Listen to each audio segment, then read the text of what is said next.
Kalau kau selalu nampak harga balik tepat ke satu kawasan, lepas tu terus jalan lagi, besar kemungkinan itu bukan kebetulan. Dalam video ni, saya bukan cari entry, tapi review entry yang dah saya ambil guna Fair Value Gap, FVG. Ini bukan teori semata-mata, ini real trade, real market. Hai semua trader, selamat datang ke konten trading hari ini bersama saya KD Flow. Di channel ni kita fokus real trading, bukan flexing, bukan janji profit kosong, tapi logik market dan proses. Okey, jom kita terus ke chart.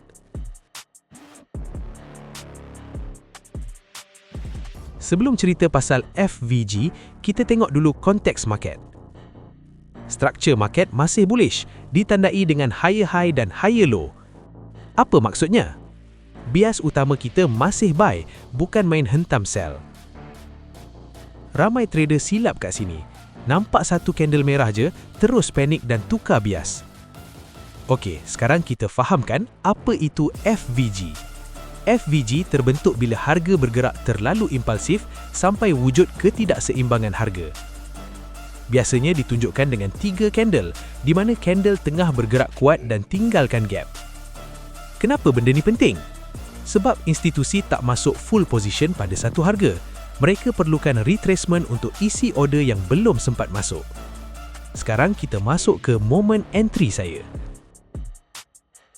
Di sini kita boleh nampak, struktur masih bullish, ada FVG yang masih fresh, lokasi searah dengan bias dan harga mula retrace masuk ke FVG.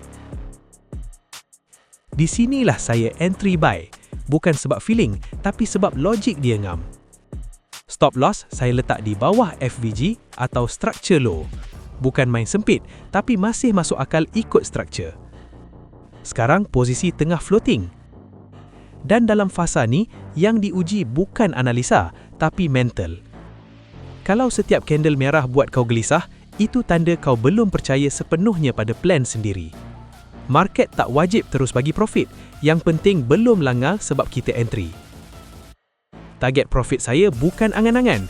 TP saya ada di kawasan liquidity atau previous high, tempat market berpotensi ambil order. Saya tak tunggu sampai tamak sebab ambil profit tu sebahagian daripada disiplin. Kalau market sampai TP, Alhamdulillah. Kalau belum, depok lagi lah. Takkan nak margin call sambil termenung nangisi duit yang dah lesap. Okay. Antara kesilapan paling biasa trader bila guna FVG, entry tanpa tengok struktur, entry FVG yang dah disentuh berkali-kali, entry sebab takut ketinggalan. Sedangkan FVG tu bukan signal entry tunggal, ia cuma area reaksi, bukan jaminan. Jadi, pengajaran dari video ni, FVG mesti seiring dengan struktur. Entry itu soal lokasi, bukan kelajuan. Profit datang dari disiplin dan sabar. Kalau video ni bermanfaat, jangan lupa like, komen dan subscribe. Tulis di komen, FVG, kalau kau nak saya kupas FVG dengan lebih mendalam dalam video seterusnya. Sampai jumpa di trading berikutnya.